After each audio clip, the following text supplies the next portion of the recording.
नमस्कार साथियों, हमारे भारतीयों के साथ धोखा हुआ है कि जो रशिया और यूक्रेन का युद्ध चल रहा है उसके खिलाफ हमारे जो भारतीय लड़ रहे हैं, उन भारतीयों को हम जल्दी रिहा करवा लेंगे। तो आपके मन में ये सवाल उठ रहा होगा कि रशिया और यूक्रेन का युद्ध चल रहा है तो हमारे भारतीय लड़ क्यों क्यों रहे हैं, वहाँ पर युद्ध क्यों लड़ रहे हैं, हमारे गए क्यों थे। तो देखो, भारतीयों के साथ धोखा हो गया है और इन्हें धोखे से यूक्रेन और रशिया का युद्ध चल रहा है उसमें जोखा जा रहा है, क्योंकि ये गए तो घूमने थे पर घूमने गए ना, तब इनके पास धोखा हो गया और धोखे से इन्हें मतलब जबरदस्ती इन्हें उस युद्ध में जोखा गया।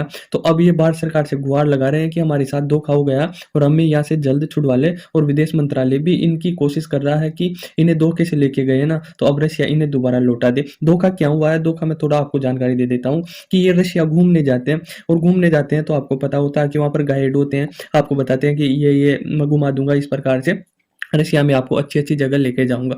तो ये सस्ता गाइड्स था और ये लोग मान गए कि हाँ, चलो घुमा दो हमको, क्योंकि गाइड का काम होता है बताना और घुमाना लोगों का। तो ये गाइड ना मास्टरमाइंड था, इसको पता था कि करना क्या, इसके इनके साथ गेम खेलना है।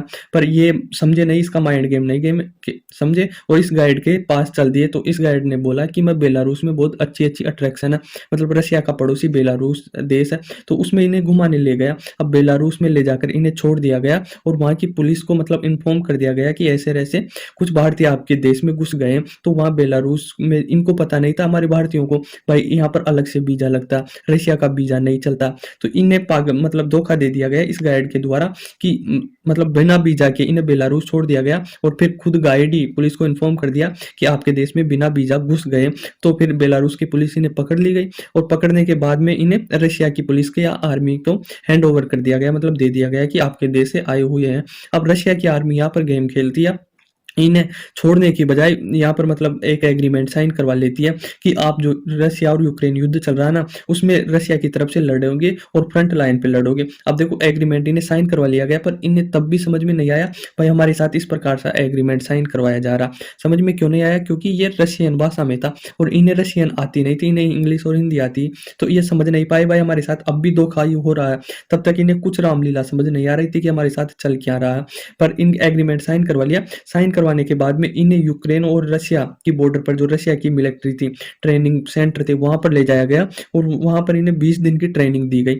20 दिन की ट्रेनिंग देने के बाद में इन्हें यूक्रेन की लड़ाई में झोंक दिया गया, मतलब भेज दिया गया वहां पर जो यूक्रेन के खिलाफ लड़ना था ना रशिया की तरफ से, और वहां पर भी मतलब फ्रंट लाइन पे भेज दिया गया इन्हें, जहां पर तगड़ी लड़ाई चल रही थी, आमने सामने गोलियां चल रही थी युद्ध में। तो वहां पर इन्हें 20 दिन की ट्रेनिंग, कितनी ट्रेनिंग होती है हमारी आर्मी की, 9-9 10-10 महीने की होती है, फिर भी मतलब आर्मी को मतलब फ्रंट लाइन पर नहीं भेजा जाता और इन्हें बस थोड़ी सी बंदूक चलाना सिखाया, थोड़ा सा सिखा के 20 दिन में कितनी ट्रेनिंग हो सकती है, उस ट्रेनिंग के दौरान इन्हें 20 दिन की ट्रेनिंग देकर फ्रंट लाइन पे भेज दिया गया। तो ये वहां फिर इनको समझ में आया भाई हमारे साथ ये खेला हो चुका है और हमारे साथ मतलब ये धोखा हो चुका है। तो फिर इन्होंने एक वीडियो बनाया और वीडियो बनाकर भारत सरकार को बताया कि हमारे साथ ये मैटर हो गया है और हमें धोखे से इस मतलब युद्ध में झोंक दिया गया। फिर हमारी भारत सरकार एक्शन में आती है और भारत सरकार का विदेश मंत्रालय और मॉस्को मतलब लगातार बातचीत कर रहे हैं कि आप इस प्रकार से हमारे भारतीयों को धोखे से आपके युद्ध में नहीं ले जाया जा सकता। और लगातार भारत का विदेश मंत्रालय है ना, जो मॉस्को है, रशिया पर दबाव बना रहा है कि आप हमारे जो भी भारतीय गए हैं उनको छोड़ दिया जाए। अब देखो, ये सेम केस ही नेपाल के साथ हुआ। नेपाल के कई लोग तो अपनी इच्छा से लड़ने जाते हैं और कई लोग घूमने गए ना, उनके साथ भी ये हो गया। तो उन्होंने भी एक वीडियो जारी किया था, तो उन्होंने बताया था कि हम और भारत के जो लोग हैं वह साथ ही फ्रंट पे लड़ रहे थे यूक्रेन में, पर अब भारत की सरकार दबाव बनाए तो भारतीयों को तो बुला लिया गया पर हमें हमारी सरकार नहीं बुला रही है। तो उन्होंने भी भारत सरकार से गुहार लगाई है कि हमारा पड़ोसी होने के कारण हमारी भी बातचीत करो और हम भी धोखे से फंसे हुए हैं तो हमें भी निकालने की वो की जाए। और ये नेपाल की सरकार भी कई बार बोल चुकी है भाई नेपाल के नागरिकों को जबरन रशिया के युद्ध में जोखा जा रहा है, पर इतना दबाव नहीं मान रहा नेपाल का। तो पर भारत एक बहुत बड़ी जियोपॉलिटिक्स ओहदा रखता है, तो भारत का दबाव तो मानना पड़ेगा रशिया को। तो यही है। और जो हमारे विदेश मंत्रालय के स्पोक पर्सन रणधीर जायसवाल, उन्होंने जल्दी बताया कि हम जल्दी हमारे भारत जो भी इनके साथ धोखा हुआ उनको जल्द भारत बुला लेंगे। अब देखो, धोखा बहुत बड़ा हो चुका है और लड़ भी ये फ्रंट पे रहे थे यूक्रेन वॉर में, तो ये कहीं भारतीय हमारे मारे भी गए हैं। तो उनके लिए भी भारत सरकार ने बोली है कि जो भी अभी तक भारत सरकार को मतलब 2 लोगों का पता चला कि 2 भारतीय मारे गए इस युद्ध में, तो उनके शवों को भी 16 से 17 मार्च को उनके परिवारों को हैंड ओवर करने के लिए बोला गया है।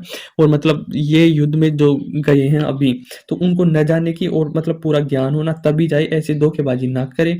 मतलब आप कभी भी किसी भी देश देश में जाओ ना, तो उसको इससे मतलब वीडियो से यही शिक्षा मिलती है इस लोगों से कि किसी भी देश में जाओ ना आप, तो उसके मतलब नियम कानून पूरे पढ़ के जाओ कि कोई धोखे में ना फंसे, क्योंकि हर कोई देश विदेशियों को देखता है ना, तो धोखा देने की और एक माइंड में आ ही जाता है। तो आपको पूरा प्रिपेयर होके जाना है और किसी की बातों में, चिकनी चुपड़ी बातों में आने का नहीं।